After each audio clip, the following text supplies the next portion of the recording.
If you're native, there's a pride when you see something on a wall or on a canvas. You can really tell a story without telling a story. Once you can see it with your eyes, it develops, it turns into something else in your soul. Halito, I am Bob Yvonne Martin, and I'm a fine art artist, muralist, and a motivational speaker from Fresno, California. What's important for me is really using my art as medicine. I come from a broken home. There was a lot of violence going on at the time in the house. There was a lot of drug abuse going on in the house. When I would go to school, I didn't understand why other kids were happy. At that time, there was a lot of yelling, a lot of arguments, a lot of fighting. So when I would go to school and I would see these other kids happy and playing, I thought something was wrong with me.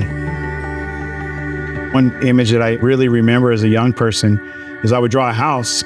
I would draw myself in that house with a smiling face. And it was really just taking my imagination to a place where I wanted to be. At the time, I didn't know it. Whenever I'm having anxiety or nervous, I have to have a pencil in my hand. And then it worked out and it developed into the skill and the craft that I do now. When I was 13, I was living in a drug hotel, and my mom was a non-functioning alcoholic. And there was an elder that drove through asking if any of the kids were hungry.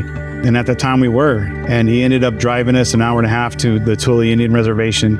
We would share meals together, and just to see how happy they were with what they had, it really gave me hope, because at that time I didn't feel like I had anything.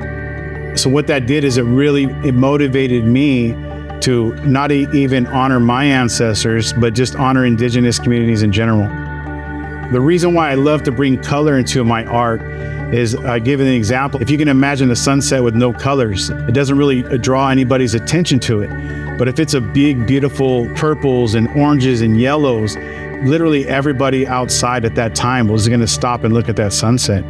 So what I noticed in my earlier paintings is even if people didn't understand indigenous cultures or people didn't understand indigenous issues, they would just walk right by my art. But what I wanted to do was stop them like that sunset. In my first ever art show, a woman that walked up, and I noticed that, she was intense in thought. She goes, "This is my voice now.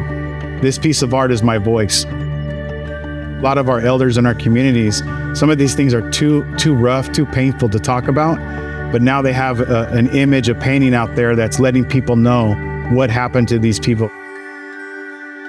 What's beautiful about my community here is I'm just known as that Choctaw. They totally involve me with their ceremonies, with their powwows. It's like a real beautiful thing to be included in their special aspect or their ceremonies. I want to help youngsters that went through the same stuff that I went to. When I come into these neighborhoods or these reservations, I could be their uncle. I look like them, I talk like them, and then right off the bat, I let them know I'm from where you're from. And unfortunately, a lot of our youth, a lot of Native American youth that really struggle with that is they don't really see a future. For them to see a successful person that went through what they went through, they need to see that, and they need to see that they can be successful.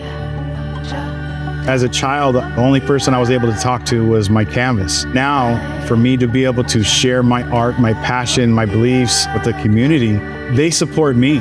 And it really is how I view art, is really just supporting each other. All of my blessings that happened to me in my art, that just shows you the power of art.